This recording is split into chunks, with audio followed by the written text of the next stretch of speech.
Hi everyone, welcome to week 3.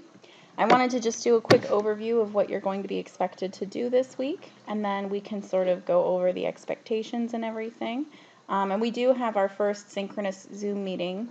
We had it last week, so hopefully this will be review, but I still wanted to create a video.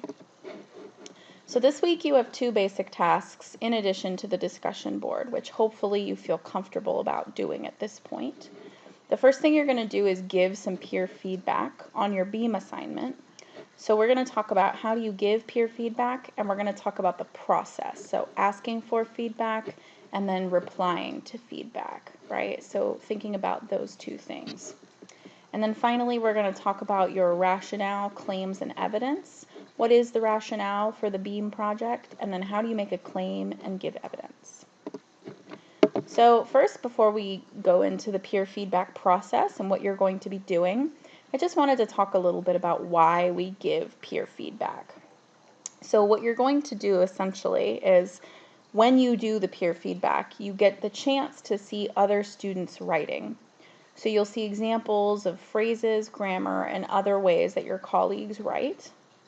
And you'll also see if you understand the assignment correctly, which is another bonus. And you can give the student a heads up if you don't think they understood it correctly.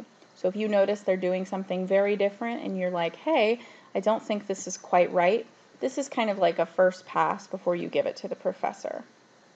You can also see how someone else interprets the readings, and you may learn things that you didn't know before based on what the other person writes. So I want to talk a little bit about how you're going to approach this assignment. First, you're going to review how to give peer feedback. You can also review claims, evidence, and rationale, so you can look for those things in the other students' writing as well. You're then going to write a memo to that person who will be reviewing your work. So what do you want them to look for specifically? And I don't want you to ask for grammar, because this is not something that we're going to worry about at this point. This is a first draft. We don't need to worry about grammar right now. And then you're going to read someone else's writing with their memo and write a reply to what they wrote. And I'm going to show you some sample responses on Canvas. So if we go here, okay, this is the first day. You'll click next. It says giving peer feedback. So what you're going to do is you can click on this website to see how to give peer feedback. It kind of shows you what to do. Be respectful, use evidence, be constructive, right? Use the sandwich approach, so say something nice with something constructive. So that's the idea, is you can just read through this to get some ideas. Then I want you to review this idea of claims, evidence, and rationale.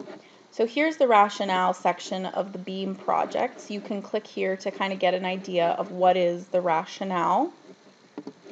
And then you can also look at this website about claims and evidence. Okay, so for this, you don't really need to do anything except looking at claims and then looking at the evidence section. Notice it kind of tells you what is the professor looking for. Proof that you understand the material, and a demonstration of your ability to use or apply the material in ways that go beyond what you've read or heard. And then you can also look at the evidence section. I don't need you to look at counter-argument or audience or any of those things. You just need to look at those first 2 ideas. Okay. Here's the discussion, so you will do that at some point. And then here is your peer review idea. So you're going to go to your group. You've been given a group. And in the group, I'm going to assign you a person to review. So make sure you are looking for your name at the top to see which other person you're going to review. The first thing you do is your first post is you're just going to post your BEAM project to the discussion. That's all you're going to do. Then you're going to write like a 50 to 75 word memo telling them what you want them to focus on. And again, if you want to look at the peer review website again, you can go there as well. But you're thinking about the types of questions that they could answer. So something specific directed toward a purpose in your writing or something that you're looking for. So give them something that you want them to look at. So you'll post that on Wednesday. On Friday, what you're going to do is, after you respond to your discussion post, you're then going to reply to your peer feedback. So what you'll do is based on the person that who you're supposed to review. You're going to read their memo, read what they've written, and then write a reply to their request. Okay, so you're going to reply to what they have said. So if you want, you can see some samples of peer feedback right here. They sort of go over, you know, dear person, it was great to read your work. Here's something I think you should work on, blah, blah, blah, right? So these are some examples of what a peer response should look like. Something nice and simple. You're answering the questions that they asked you to. Okay, so you're looking at what they asked you to look at. And you're going to post this back on the same discussion. So you're going to read it and then say, hey person, here's what I saw when I was reading your writing. And that's it. So there's basically 3 steps. You review how to do it, you post yours, you review someone else's, and you write feedback for them. You can also then read the feedback that you receive. So the other main thing we're doing this week is rationale, claims, and evidence. So just what I would recommend for you is just write a draft of your rationale so that we can look at it for peer review. Your rationale is really your justification for writing. So why are you writing this?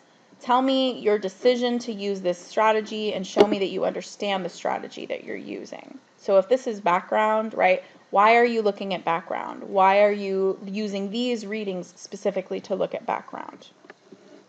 And then think about how are we going to be using claims and evidence for this assignment. So remember, a claim is like an argument that you're making about a text, and then evidence is something that you're going to use to support what you've argued. So you can then use the text as evidence to show that your claim is correct. So just think about these things this week as we go through. We're going to keep working on them.